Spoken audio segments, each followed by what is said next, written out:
नमस्कार,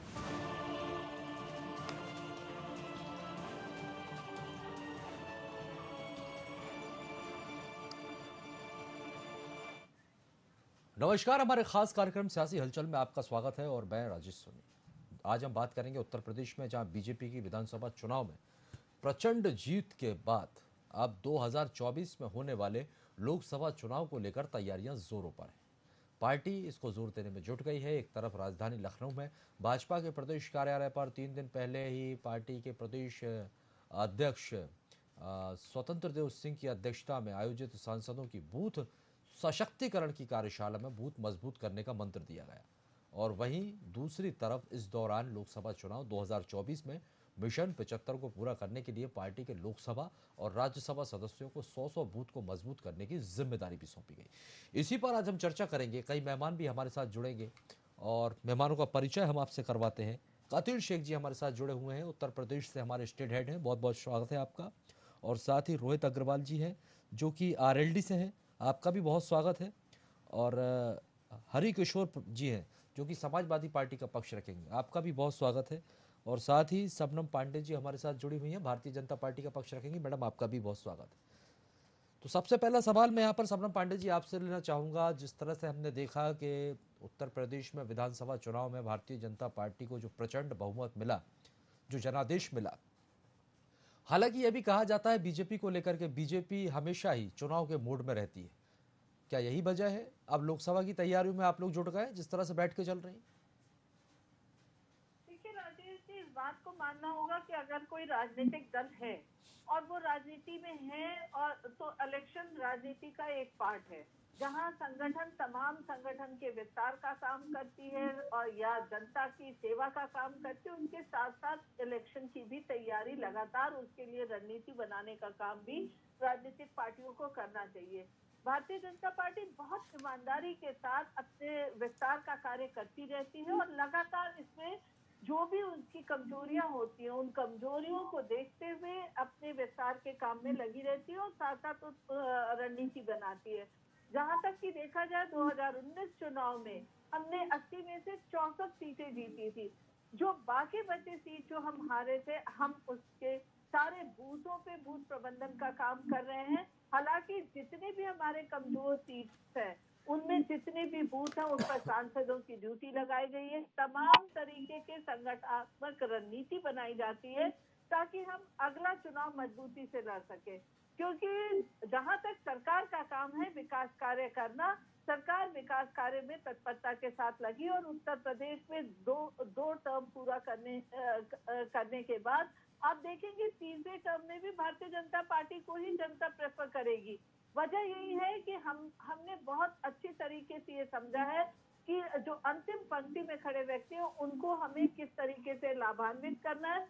तो लाभार्थी को भी हम अपनी पार्टी में जोड़ने का भी काम करते हैं साथ साथ, क्योंकि कहीं ना कहीं जो लाभार्थी होते हैं वो हमसे प्रभावित होते हैं। क्योंकि अब तक की सरकारें जो थी पॉलिसीज बनाती थी, पर धरातल पर पॉलिसी पैरालिसिस जैसे शब्द बहुत धड़ल्ले से बोले जाते थे, लाभार्थी देखना मुश्किल हुआ करता था। पर आज भारतीय जनता पार्टी ने जिस तरीके से बिचौलियों को खत्म करके डीबीटी सिस्टम से आर्थिक मदद दिया, जिस तरीके से वेलफेयर स्कीम, जन कल्याणकारी स्कीम जो निकाले और उसको धरातल पर पूरी ईमानदारी और पारदर्शिता के साथ उतारा, तो उन लाभार्थियों को भी हम अप्रोच करते हैं, उनकी समस्याओं का समाधान करते हैं और ज्यादा से ज्यादा संख्या में लोगों को भारतीय जनता पार्टी के साथ जोड़ते हैं। और बूथ का प्रबंधन, पन्ना प्रमुख का प्रबंधन, इसमें भारतीय जनता पार्टी ने बहुत अच्छी तरीके से परंपरागत तरीके से अपने को मजबूत बनाने का काम शुरू कर दिया और 2024 चुनाव की हम पूरी तैयारी कर रहे हैं। उसके ठीक पलट विपक्षी पार्टी लगातार भारतीय जनता पार्टी पे दोषारोपण का काम करती है, नकारात्मक राजनीति करती है और जब चुनाव आता है और हम जीतते हैं तो ईवीएम कट पर ठेकरा फोड़ते हैं। तो देखिए, कहीं ना कहीं अगर हम राजनीति में हैं तो चुनाव के लिए रणनीति बनाना राजनीतिक पार्टी का काम है और उस रणनीति के तहत भारतीय जनता पार्टी का एक एक कार्यकर्ता ईमानदारी के साथ जनता के साथ खड़ा है, जनता की सेवा के लिए खड़ा है और हम अपने बूथ को मजबूत करने में लगे हैं। निश्चित तौर पर जिस तरह से रणनीति से बीजेपी आगे बढ़ रही है और सियासी दलों की रणनीति के बारे में भी समझ लेते हैं। आप पार्टी से हमारे साथ हरि किशोर जी जुड़े हैं। हरि जी, आपसे समझना चाहूँगा आपकी क्या रणनीति है, क्योंकि बीजेपी तो अपनी रणनीति के साथ आगे बढ़ गई और चुनावी मोड में आ गई। क्या तैयारी है आप लोगों की? नहीं, बीजेपी अपनी तैयारी में है। उनको मैंने सुना भी। हम सारी पार्टियां, अलग अलग पार्टियां हैं, अपनी अपनी तैयारी रणनीति करती हैं और हम लोग भी बूथ लेवल तक काम करते हैं। बूथ लेवल तक हमारे भी सभी जगह संगठन है और हम लोग भी वहाँ काम करते हैं। जहां तक इनकी बात है कि हमने बहुत काम किया है, तो उसके एक दो उदाहरण आप देख लेना कि काम किया है। तो दिल्ली में क्या हुआ, राजस्थान में क्या हुआ, मध्य प्रदेश में क्या हुआ, वेस्ट बंगाल में क्या हुआ। वहां भी इनके बूथ लेवल पे कार्यकर्ता है सब जगह। तमाम लोग वहां जाते हैं, तमाम बड़े बड़े लीडर्स वहां जाते हैं, पूरे प्रदेश को झोंक देते हैं। उसके बाद भी वहां क्या स्थितियां बनती है भी इनको पता है। हम लोगों ने 21% वोट पिछले इलेक्शन में, हम जब सरकार की, हमारी सरकार होने के बाद 21% हमको वोट मिला और उसके बाद हम लोग हार गए। और उसके बाद अभी जब चुनाव हम लड़े तो हमको 34% वोट मिला। आखिर ये वोट कहां से आया? ये वोट इनके खिलाफ ही आया। इनकी एंटी इनकम्बेंसी थी जो हमारे पास आई। कहीं ना कहीं काम नहीं हो रहे लोगों के, इसलिए हमारे पास वोट बैंक बढ़ा हमारा। हमने ऐसा कोई काम अभी 5 साल में नहीं कर दिया कि हमने, हमारी सरकार रही हो, हमने किसी को ऑब्लाइज कर दिया हो। दूसरी बात, एक छोटा सा उदाहरण आपको बताया। आज मेरे पास लोग आए थे सोशल ऑडिट के, जो 45,000 लोग उत्तर प्रदेश में है। इनको 500 रुपया ऑडिट पे मिलता है, जो 7-8 ऑडिट पूरे प्रदेश में एक साल में मिलते हैं, और 1,000 मानदेय मिलता है। इसका मतलब ये 4 से 5,000 रुपए ही साल भर में मिलते हैं और ऐसे लोग 45,000 लोग हैं पूरे प्रदेश में। इनको 25 वर्ष से 60 वर्ष की उम्र में भर्ती किया गया इनको पहले। उसके बाद इसकी उम्र बढ़ाकर 40 वर्ष से 60 वर्ष कर दी गई। अब 45 वर्ष से 65 वर्ष कर दी गई और इनको सबको 45,000 लोगों को निकाल कर पार कर दिया गया। यानी जिनको 4,000-5,000 रुपए साल में मिलते थे, आप हंसेंगे इस बात को लेके, स्पष्ट है कि 4-5 हजार लोग ऑडिट करते हैं पंचायतों का और उनको मिलते थे। उनको 45,000 लोगों को निकाल के बाहर कर दिया कि आप 45 साल के जब हो जाएंगे तब आपको भर्ती किया जाएगा। तो योजनाएं तो अच्छी इतनी है इनकी। अब ये अलग बात है कि कैसे इनको वोट मिल रहा है, कैसे क्या हो रहा है, लेकिन वोट बैंक उतना नहीं है, क्योंकि 21 से 34% पर हम भी पहुंचे हैं। ये भले 40-42 पे रहे हो, इनके पास वोट बैंक बसपा का भले आ गया हो, उनका जुड़ गया हो, लेकिन इनका वोट बैंक गिरा है। और ये आगे भी इसी तरह से 2024 के चुनाव में दिखाई पड़ेगा। ये कहने की अलग बात है कि ठीक यहाँ है। पर सब जगह ठीक है, आप यहाँ लोग बूथ आप लेवल लोग भी जो है। दावा कर रहे थे जो सीटें जीतने का, वो आप भी तो नहीं जीत पाए ना। नहीं, जनता ने भरोसा नहीं जीते जताया, हैं। आपके भी दावे थे। हम जीत, हमारा वोट ठीक है, आंकड़ा बड़ा है आपका, मानते हैं। 1% वोट के अंतर में सारी सीटें, हम हमारी सीट हारी हैं। 1% वोट, 5,000 वोट होता है 1% वोट, और इसके अंतर्गत सरकार बनती हुई और बिगड़ती हुई देखिए, इससे छिड़वाई नहीं हो सकती कभी। और सरकार है इनकी, सारे जिलाधिकारी इनके, कुछ ना कुछ तो कर ही सकते हैं। लेकिन हमारा वोट बैंक 1% के अंतर में हमारी सरकार नहीं बनी है। तो इसमें कोई बहुत बड़ी बात नहीं है। ठीक है, इनकी वर्किंग अलग है काम करने की, हमारी वर्किंग अलग है काम करने की, लेकिन आंकड़े के हिसाब से वोट बैंक हमारे पास ठीक ठाक है और सर, हमारी आपने छोटे छोटे तैयारी दलों ठीक को ठाक है। मिलाकर गठबंधन किया, ठीक कोई है, बात नहीं, बहुत छोटे, ये तो इन्होंने भी किया। गठबंधन इन्होंने किया, जब भी सेंट्रल में कांग्रेस की सरकार रही, इंजीनियरिंग की आप एनडीए लोगों की कैसे तरफ बनी? से, लेकिन आप उसका एनडीए फायदा कैसे नहीं बनी? मिला। सोशल इन्होंने कहा इंजीनियरिंग का फायदा कांग्रेस नहीं मुक्त मिला। समाज हरि बनाएंगे हम। किशोर जी, अरे इन्होंने भी पहले नारा दिया था ना, कांग्रेस मुक्त समाज बनाएंगे, तो एनडीए बनाया था इन्होंने। तो वो आज इनके कांग्रेस साथ की बहुत सारे स्थिति दल क्या उसमें रही से वहां नहीं उत्तर है। प्रदेश में, सबको पता है, किसी से छुपी भी नहीं। ठीक है, ठीक बात है, अलग अलग राजनीति अपनी अपनी है। चलिए ठीक है। मैं आ रहा हूँ सर। रोहित अग्रवाल जी, आपकी प्रतिक्रिया, उसके बाद कतिल जी मैं आपके पास आऊंगा। रोहित जी, आप कैसे देखते हैं? भारतीय जनता पार्टी की तैयारियां जोरों पर है, आरएलडी भी उतरने वाली है लोकसभा चुनाव को लेकर, और उतरने की क्या कुछ तैयारी है, किस रणनीति के साथ आप लोग आगे बढ़ेंगे? देखिए, यहीं पे थोड़ा सा हमारा मतभेद होता है और मतभेद भी होता है भारतीय जनता पार्टी से, क्योंकि जनता ने आपको मैंडेट सिर्फ इसलिए नहीं दिया था कि आप अगले चुनाव की तैयारी में लग जाओ। जनता ने आपको मैंडेट दिया था अपने मुद्दों पे काम करने के लिए। जनता ने आपको मैंडेट दिया था कि आप हमारे लिए 5 साल काम करोगे। पर भारतीय जनता पार्टी क्या करती है, एक चुनाव जीतती है, अगले चुनाव की तैयारी में लग जाती है। पर आप यकीन मानिए, सरकार इसलिए नहीं बनाई जाती है कि आप सिर्फ और सिर्फ कुर्सी के लालच में आप सत्ता का दुरुपयोग करो। देखिए, आज क्या कर रहे हैं महाराष्ट्र में? महाराष्ट्र में तो यही कर रहे हैं ना कि जनता द्वारा चुनी गई सरकार, एक सरकार स्टेबिलिटी से चल रही थी, उसमें खरीद फरोख्त करके ये कहीं ना कहीं तो ताड़ के अब कुर्सी की चाहत, इनकी भूख जो कुर्सी की है वो इनकी मिटी नहीं रही है। तो ये भारतीय जनता पार्टी का चाल चरित्र चेहरा है कि ये जनता की सेवा करने की बजाय चुनाव जीतने के बाद ये जनता के अगले चुनाव की तरफ बढ़ जाते हैं। तो ये जो पद पार्टी है, ये हम लोग को बिल्कुल भी एक्सेप्टेबल नहीं है। हम विपक्ष में रहने के बावजूद हम जनता की सेवा कर रहे हैं, और जब समय आएगा तब हम चुनाव की तैयारी भी करेंगे। पर चुनाव की तैयारी करने के लिए जनता आपको चुन के नहीं भेजती कि आप सरकारी संसाधनों का दुरुपयोग करते हुए अगले 5 साल तक सिर्फ और सिर्फ जनता को चोट करते रहे। आज जनता कहरा रही है महंगाई से, आज युवा कहरा रहा है भारतीय जनता पार्टी के धोखे से। किस तरीके से अग्निपथ स्कीम लाके इन्होंने युवाओं के ऊपर प्रहार करने का काम किया है। ये बात करा करते थे कि साहब 2 करोड़ रोजगार देंगे, आज प्रधानमंत्री जी कह रहे हैं 18 महीने में 10 लाख रोजगार देंगे। तो इस तरीके की आप जनता से छल कर रहे हैं, वो कहीं ना कहीं जनता देख रही है और इसका जवाब आपको 2024 के चुनाव में मिलेगा। हमारा इनसे मतभेद यही है कि हम चाहते हैं कि भारतीय जनता पार्टी को जनता ने चुन के भेजा है, मैंडेट दिया है, तो ये जनता की सेवा करें, जनता के प्रति जवाबदेह हों। पर ये उसकी जगह विपक्ष से सवाल पूछते हैं, ये उसकी जगह खाली चुनाव की तैयारी में लग जाते हैं और अपनी पीठ थपथपाते हैं। खुद अभी शबनम जी कह रही थी कि साहब हम तो पन्ना प्रमुख बना के और उसके अंदर हम काम कर रहे हैं। अरे जनता के काम कब करेंगी मैडम, ये भी तो जवाब देना पड़ेगा ना आपको। जनता ने आपको मैंडेट दिया है तो वो जवाब तो आपको देना पड़ेगा। ठीक है, जनता ने मैंडेट दिया, जवाबदेही बनती। लौटूंगा मैं आपके पास। हमारे साथ स्टेट हेड कतिल शेख जी जुड़े हुए हैं। कतिल जी, आपसे समझना चाहूँगा, क्योंकि विधानसभा चुनाव में बीजेपी ने परचम लहराया, अब लोकसभा की तैयारी में, क्योंकि एक्टिव बीजेपी हमेशा रहती है, चुनाव मोड में रहती है, यही वजह है तैयारियां जो बैठकें चल रही हैं। क्या एजेंडा रहा है बैठक का और क्या लक्ष्य लेकर बीजेपी आगे बढ़ रही है? क्या लगता है आपको आगे की तस्वीर क्या होने वाली है लोकसभा चुनाव में? देखिए, विधानसभा के चुनाव में बहुत डिफरेंट माहौल था। भारतीय जनता पार्टी का हर लोग यही कह रहे थे कि भारतीय जनता पार्टी इस बार नहीं आएगी, मगर जनता के बीच में जो संदेश था, जो मैंने कवरेज किया, जो गांव गांव जाके लोगों से बातें की, उससे ये निकल के आ रहा था कि जनता कह तो रही है कि हम भारतीय जनता पार्टी खराब कर रही है, काम नहीं कर रही, ये वो तमाम बातों के बाद भी जनता का आखिरी मत ये रहता था कि मैं भारतीय जनता पार्टी को ही वोट करूंगा। तो बहुत बड़ा फैक्टर ये है। ये देखिए, आप पार्टी केजरीवाल जी ने अपने गुरु को ही छोड़ के वो अपनी पार्टी बना के अब खुद ही मुख्यमंत्री बन गए, तो उनकी बातों पर बहुत ज्यादा उत्तर प्रदेश की जनता में कोई बहुत ज्यादा असर नहीं पड़ेगा। क्योंकि आप अगर किसी के साथ लॉयल्टी से हैं तो उसके साथ लास्ट तक रहिए। अन्ना हजारे जी ने आंदोलन छेड़ा, ये उसमें शामिल हुए, उसके बाद वो उनको छोड़कर आज खुद मुख्यमंत्री दिल्ली के बने हुए हैं और मैं तमाम तरीके की इनसे उत्तर प्रदेश पे कोई असर इनका नहीं पड़ेगा।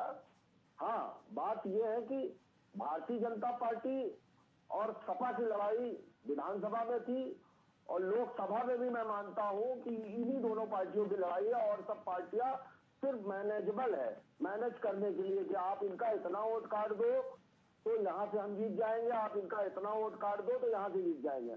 अब रही आजमगढ़ की बात, तो आजमगढ़ में धर्मेंद्र यादव अगर हारेंगे तो वो गुड्डू जमाली की वजह से हारेंगे, क्योंकि गुड्डू जमाली वहां का लोकल। दूसरी चीज, एक मुस्लिम वर्ग है तो मुस्लिम का रुझान भी उनके ऊपर बहुत रहेगा, असर पड़ेगा।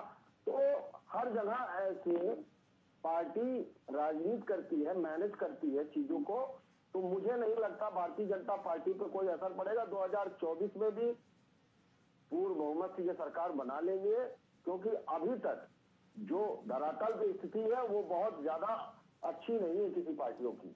ठीक है, लगातार जिस तरह से बीजेपी की लहर 2 बार के लोकसभा चुनाव में देखने को मिली, मोदी लहर जिसे कहा जाता रहा है, तो ये अंदेशा लगाया जा सकता है कि जो आप जिस तरह से जिक्र कर रहे हैं कि आने वाले समय में एक बार फिर मोदी लहर देखने को मिलने वाली है। करते हैं, आंदोलन करते हैं, सड़कों पर उतर रहे हैं, उसके बाद क्या जीत रही है भाई? आखिर क्या वजह क्या है? ठीक है, अंदर की चीजों को समझने की कोशिश करिए। देखिए, आस्था से भी जुड़ी चीजें हैं। भारतीय जनता पार्टी ने राम मंदिर निर्माण कराया, तमाम ऐसी चीजों पर वो किया, तो उसका भी असर जनता में है। तमाम मुद्दे हैं जिसका फायदा कहीं ना कहीं भारतीय जनता पार्टी को अभी तक मिलता आया है। कहते हैं कि भैया हमको अनाज मिल रहा है, खाना मिल रहा है, पीना मिल रहा है, तेल मिल रहा है, अकाउंट में पैसे आ रहे हैं, तो ये भी बहुत बड़ा बहुत ही महत्वपूर्ण हो जाता है। ठीक है, जनता से जुड़े हुए कार्य होते हैं और जिस तरह से सरकार की योजनाओं का लाभ यदि मिलेगा, राम मंदिर जैसे मुद्दों का जिक्र आपने किया है कातिल जी, जाहिर सी बात है इसका फायदा तो बीजेपी लगातार लेती हुई आ रही है, क्योंकि किसी पार्टी ने ये नहीं करवा पाया लेकिन बीजेपी ने इसको करवा दिया और जाहिर सी बात है इसका फायदा भी मिल रहा है। लेकिन शबनम पांडे जी, एक बात जरूर मैं आपसे समझना चाहूंगा, विपक्ष के ये आरोप है कि ठीक है आप लोग चुनावी मोड में रहते हैं लेकिन और भी जिम्मेदारियां हैं जनता की सेवा को लेकर, महंगाई बेरोजगारी चरम पर है, लेकिन अब विपक्ष ये कह रहा है आपको सिर्फ चुनाव ही दिखाई देते हैं, आपके मुद्दे सिर्फ चुनाव ही हैं, जनता की परेशानियां नहीं दिखती, ये आरोप विपक्ष का। राजेश जी विपक्ष आरोप लगाता है तो ये भी जानने की जरूरत है कि आज डिजिटल युग है, पूरे विश्व मुट्ठी में है हमारे। अगर आप आज गूगल करके देखिए तो अमेरिका में पिछले 40 साल में इतनी महंगाई नहीं रही जितनी आज है। रशिया की स्थिति वही है, यूके की स्थिति वही है। कौन सा बड़ा देश ऐसा नहीं है जो महंगाई की मार नहीं झेल रहा। एक कोरोना और ऊपर से यूक्रेन और रशिया की लड़ाई, इन दोनों ने कहीं ना कहीं सप्लाई चेन को तोड़ा है और उसकी वजह से महंगाई चरम पर है। हर देश यूएसए और जर्मनी से कर रही है मैडम, कम से कम तुलना तो बराबर के देशों से करिए। महंगाई को देखते मतलब जिस देश में आप 80 करोड़ खुद एक्सेप्ट कर रही हो कि 80 करोड़ लोगों को आप राशन देती हैं और वहाँ पे आज हमारा देश गरीबी से माना जाता है। आज हमारा डेवलपिंग कंट्री है और आप डेवलप कंट्री से आप कंपेयर कर रही हैं। मतलब जो आपको कंपैरिजन है वो कंपैरिजन ही आपका गलत है। तो मुझे लगता है शबनम जी आपको कम से कम तथ्य तो सही से रखनी चाहिए जनता के सामने। के तहत उन्हें गैस कनेक्शन दिया, हमने वैक्सीनेशन, कोरोना का वैक्सीनेशन 193 करोड़ लोगों को दिया। उनकी पर कैपिटा इनकम और अपनी पर कैपिटा इनकम भी तो देखिए। अगर वहाँ महंगाई होगी तो वहाँ की सरकार कहीं न कहीं युवाओं के साथ भी खड़ी हुई है और सब्सिडी देने में भी सक्षम है। पर क्या आप सक्षम हैं? आपने तो सेना भर्ती तक में युवाओं के साथ धोखा कर दिया। हमारे देश में अगर सड़क बन रहा है तो 37 किलोमीटर प्रतिदिन सड़क बनता है, ये एक रिकॉर्ड है। तो आप अगर देखिए कि आप युवाओं के साथ क्यों धोखा कर रही हैं? हमारे देश के अंदर बेरोजगारी बढ़ती चली जा रही है और आप तुलना कर रही हैं अमेरिका से हिंदुस्तान की। आप यहाँ पे बेरोजगारी दर और वहाँ की बेरोजगारी दर को भी तो कंपेयर करवा के दिखाइए एक बार, तब आप महंगाई की आप बात कर सकती है ना। ऐसे थोड़ी ना होता है कि आप कुछ भी कह के चले जाओगे डिबेट के ऊपर और जनता कुछ देखेगी नहीं, जनता कुछ सुनेगी नहीं। आपको ये देखना पड़ेगा। डबल इंजन की सरकार डबल भ्रष्टाचार में लिप्त है मैडम, डबल इंजन की सरकार डबल भ्रष्टाचार में लिप्त है और ये पूरी जनता जानती है, पूरा प्रदेश चीख कह रहा है कि डबल इंजन की सरकार डबल भ्रष्टाचार में लिप्त है। इस तरीके से आप राष्ट्रीय प्रवक्ता आरएलडी से हमारे साथ दबा नहीं सकते हैं। रोहित अग्रवाल जी जुड़े। रोहित अग्रवाल जी, डबल इंजन की सरकार और भ्रष्टाचार के आप आरोप लगा रहे हैं। ठीक है सर, विपक्ष में रहकर आरोप लगाने का काम है, विपक्ष आरोप तो लगाता है और मुद्दे भी उठाता है, लेकिन सर कुछ आंकड़े भी तो होते हैं, कुछ तथ्य रखिए ना। अगर आपको लगता है कि कहीं भ्रष्टाचार हो रहा है तो विपक्ष के नाते आप मुद्दे को उठाइए, सरकार पर दबाव बनाइए, कार्रवाई करेंगे। कुछ आंकड़े भी तो रखिए सर। हाँ, मैं एक एग्जांपल देता हूँ आपको। अभी करंट लेटेस्ट एग्जांपल है, भारतीय जनता पार्टी के एक नेता हैं मनोज सिंह, उनके अकाउंट में गलती से डिजिटल इंडिया के इस्तेमाल करते हुए 80,000 रुपए उनके अकाउंट में चले गए। अब वो महाराज कह रहे हैं कि मैं तो भाजपा का नेता हूं और ये पैसा अब मैं वापस नहीं करूंगा क्योंकि मैं भाजपा का नेता हूं। और वो उस व्यक्ति को गुमराह कर रहे हैं, उसके साथ धोखाधड़ी कर रहे हैं और डिजिटल इंडिया जो भारतीय जनता पार्टी और प्रधानमंत्री जी का एक स्वप्न है, उसके माध्यम से गए हुए उस 80,000 रुपए को हड़पने का काम मनोज सिंह कर रहे हैं, जो भारतीय जनता पार्टी के वरिष्ठ नेता अपने आप को बताते हैं। और इनके मंत्रियों के साथ उनकी फोटोग्राफ सोशल मीडिया के ऊपर आप पा सकते हैं। चलिए मैं जवाब ले लेता हूँ, मुझे बताइए, जवाब दे दीजिए। भ्रष्टाचारी सरकार नहीं कहेंगे तो क्या? शबनम जी जवाब दे दीजिए, कितनी सच्चाई है इनके आरोपों में? रोहित जी की आवाज मुझे नहीं आई, फिर से एक बार बोले। रोहित जी एक बार फिर सवाल कीजिए आप। भारतीय जनता पार्टी के एक नेता हैं जो अपने आप को वरिष्ठ नेता बताते हैं, मनोज सिंह जी। मनोज सैनी जी का जिक्र यहाँ पर किया जा रहा है, भ्रष्टाचार को लेकर सवाल उठाया गया। डिजिटल माध्यम का प्रयोग करते हुए गलती से 80,000 रुपए चले गए। अब वो जिस व्यक्ति वो पैसे उन्होंने लौटाए नहीं, चले गए, वो पैसे उन्होंने लौटाए नहीं, ये बिल्कुल भी तैयार नहीं है। वो लौटाने के लिए तैयार नहीं। मंत्रियों के साथ, मंत्रियों के भी मैं नाम ले सकता हूँ जिनके मध्य साथ प्रदेश का मामला है। ठीक है, देखिए ये मामला मेरे संज्ञान में, ठीक है, ये मामला जरूर था। एक बिजनेसमैन है और किसी ने पैसे ट्रांसफर किए थे, गलती से उनके खाते में चले जाते हैं, पर बात निकल कर, मैं ये नहीं कह रहा हूँ कि वो बीजेपी से है, ऐसा तो सिर्फ यहाँ पर रोहित अग्रवाल जी कह रहे हैं, लेकिन ये जरूर मामला निकलकर सामने आया था कि पैसे लौटाने से इनकार किया गया था। हालांकि उस पर कार्रवाई की बात कही गई थी और जांच भी चली थी। ठीक है सर, ये विषय नहीं हो जाता। मैं हरिकिशोर जी आपके पास आऊंगा। हरिकिशोर जी, समाजवादी पार्टी की तैयारियों को लेकर आपसे समझना चाहूंगा, जो प्रयोग इससे पहले लोकसभा चुनाव में आप लोगों ने किया, गठबंधन का विधानसभा चुनाव में किया, तो आगामी लोकसभा चुनाव में किस रणनीति से आगे बढ़ेंगे? क्या यही प्रयोग आगे भी देखने को मिलेगा या फिर अकेले ही आप मैदान में होंगे? नहीं, जो प्रयोग हमने किया है छोटे छोटे दलों को लेके, वो सब प्रयोग हमारा सफल रहा। हमने बताया नहीं कि 21% से हम पूरे उत्तर प्रदेश में 34% पे पहुंच गए और 5,000 से अंदर में सारी चीजों पे अगर हम ठीक से रहते तो हमारी सरकार बनती। तो इसमें लड़ाई हमारी अच्छी है, तो हमारा फार्मूला ठीक है इसमें, और हम इसी पे काम करेंगे। अभी मैडम बीजेपी से जो प्रवक्ता है वो गूगल की बात कर रही थी कि गूगल पे पूरा देश जुड़ा हुआ है, विश्व जुड़ा हुआ है। आप गूगल में निकाल कर देखिए जरा, सबसे ज्यादा अगर नुकसान बैंकों ने किया है इस देश का, जो कितने करोड़ रुपए किया, इसमें जीरो लगाते जाइए आप, वो जीरो समझ में नहीं आया कितने जीरो लग गए। और उनको सबको जितना पैसा मारा उन्होंने बैंकों ने, सबसे ज्यादा सरकार में सुविधा के बाद से हुआ है नुकसान, और वो सारे बैंक करप्ट हो गए, और उसके बाद में सारा बेवकूफ कर दिया गया उनको, उनके खिलाफ कार्रवाई नहीं की गई। ये सारे गूगल में पड़ा हुआ है, इसको आप देख सकते हैं। और 56 करोड़, जब 2014 में सरकार बनी तब 56 करोड़ रुपया गरीबी रेखा के नीचे थे लोग, 56 करोड़ लोग। और उसके बाद में आज की तारीख में खुद कहते हैं कि 80 करोड़ लोगों को हमने राशन बांट दिया, 80 करोड़ लोग गरीबी। यानी इसका मतलब ये है कि आदमी गरीब होता चला जा रहा है इनके राज्य में, गरीबी की सीमा बढ़ती जा रही है, गरीब लोगों की संख्या बढ़ती जा रही है। तो ये स्थितियां हैं, पता नहीं कैसे ये बात करते हैं। ठीक है, बूथ लेवल की बात आज हो रही है तो बूथ लेवल पे काम करिए, मैंने पहले भी कहा कि हम भी अपना काम कर रहे हैं, और जब चुनाव होगा तब उसको देखेंगे। लेकिन जो चुनाव लोगों आने की पर ये वास्तविक तय हो ही स्थितियां हैं, जाएगा जो लोगों की कि नीचे की जनता स्थितियां हैं, जहाँ आखिरकार काम होना किसके चाहिए, पक्ष में। गरीबों पे काम होना चाहिए, वो ठीक हो रहा है, दिखाई पड़ रहा है इनको। क्या 80 करोड़ लोगों को ही बांट रहे हैं राशन? ये अच्छी बात है क्या कि राशन बांटते रहिए, सबको नाकारा बना दीजिए? जहां तक बात बेरोजगारी के, मैंने तमाम बार आंकड़े दिए आपको कि मैंने सारे आंकड़े मंगाए, 50% पद रिक्त पड़े हुए सूचना अधिकार मेरे पास है। जो उत्तर प्रदेश का लोक सेवा आयोग, अधीनस्थ चयन आयोग है, उसमें 38,000 भर्तियां आपको 2018 से आपत्ति लेकर क्या है? अगर 2022 तक सरकार की। गरीबों को राशन दे रही तो इस पर आपत्ति है सर हरि किशोर जी? नहीं, कोई आपत्ति आप नहीं है, क्यों कह रहे लेकिन हैं जो कि ये कहते नाकारा बना हैं, रहे हैं? नहीं नाकारा तो कोरोना बनाई काल नहीं, से अभी इनके तक लेकर जो काम हालात दीजिए ना, बने उनको हैं, काम जब दीजिए ना। महंगाई आप इतनी है और अगर बेरोजगारी सरकार फिर भी दूर नहीं सुविधा कर दे रहे रही है, हैं, उनको सिर्फ राशन दे रहे हैं, ये कौन सी बात भाई? ये कोई बात नहीं है। आप उनको काम भी दीजिए ना, रोजगार भी बनाइए ना। सारे रोजगार बंद पड़े हुए, 50% पद रिक्त पड़े हुए सरकारी विभागों में। और आपको बताया मैंने, सोशल ऑडिट जैसे एक उदाहरण बताया कि क्या हालत कर रखी है। तो ये सब चीजें नहीं होनी चाहिए, इन पे ध्यान देना चाहिए इनको। इनकी सरकार चलिए मैं बनी है, लौटूं। ठीक है, ठीक काम है सर। करिए आप। कतिल शेख जी, तमाम राजनीतिक दल हैं, अपने अपने तर्क हैं और अपने अपने दावे हैं, और जिस तरह से आरोप प्रत्यारोप की सियासत देखने को मिल रही है, आपको किस तरह के समीकरण बनते हुए नजर आ रहे हैं आने वाले लोकसभा चुनाव को लेकर? कतिल जी, आप तक आवाज पहुंच रही है? हेलो। कतिल जी, आप तक आवाज पहुंच रही है सर? हाँ, पहुंच रही है आवाज आ आपने रही है। यहाँ पर हरि किशोर जी को भी सुना, रोहित अग्रवाल जी को भी सुना और शबनम पांडे जी को भी सुना। तीनों ही दलों के शायद अपने लाइन अपने कट तर्क गई हैं और है अपनी लोगों अपनी की। तैयारियां हैं। जी शायद लाइन कट गई है लोगों की। कतिल जी, आपकी आवाज नहीं आ रही। Hello hello.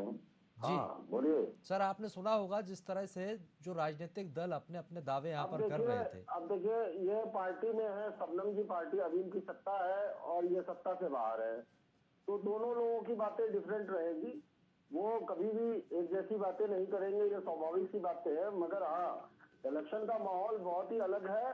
जनता लगातार सरकार को कोस तो रही है, मगर सरकार को ही वोटिंग कर रही है, भारतीय जनता पार्टी को। इसकी वजह जानने की आवश्यकता है। बात ये नहीं है कि आपका पद गिर रहा है, आपका कद गिर रहा है, वो तो दिख ही रहा है सबको कि किसका पद किसका कद। मगर फिर बाद में आखिर कैसे पूर्ण बहुमत से सरकार आ जा रही है, कोई तो वजह इसकी होगी। सही उसके बात। अंदर जाने की क्योंकि आवश्यकता चलिए है सर, जिस पार्टियों तरह से तमाम तरह के मुद्दे विपक्ष की तरफ से उठाए जाते हैं, गंभीर आरोप भी लगाए जाते हैं, लेकिन बड़ा सवाल यह भी होता है कि आखिर जनादेश फिर भारतीय जनता पार्टी के पक्ष में क्यों जाता हुआ नजर आता है? ये एक बड़ा सवाल वाकई होता है। बहुत बहुत शुक्रिया आप सभी मेहमानों का हमारे साथ जुड़ने के लिए और बातचीत के लिए। तो आपको बता दें कि उत्तर प्रदेश में विधानसभा चुनाव में प्रचंड बहुमत हासिल करने के बाद बीजेपी एक बार फिर से चुनावी मोड में आ गई है। दरअसल लोकसभा चुनाव को लेकर तैयारियां जोरों पर है। इसी के मद्देनजर लगातार बैठकों का दौर जारी है और बीजेपी ने अपनी रणनीति पर काम करना शुरू कर दिया है। अब देखना दिलचस्प होगा और सियासी दलों की क्या रणनीति होती है और बीजेपी को वो किस तरह से टक्कर दे पाएंगे। फिलहाल के लिए बहुत बहुत शुक्रिया और आगे की खबरों के लिए आप लगातार बने रहिए VIP न्यूज के साथ।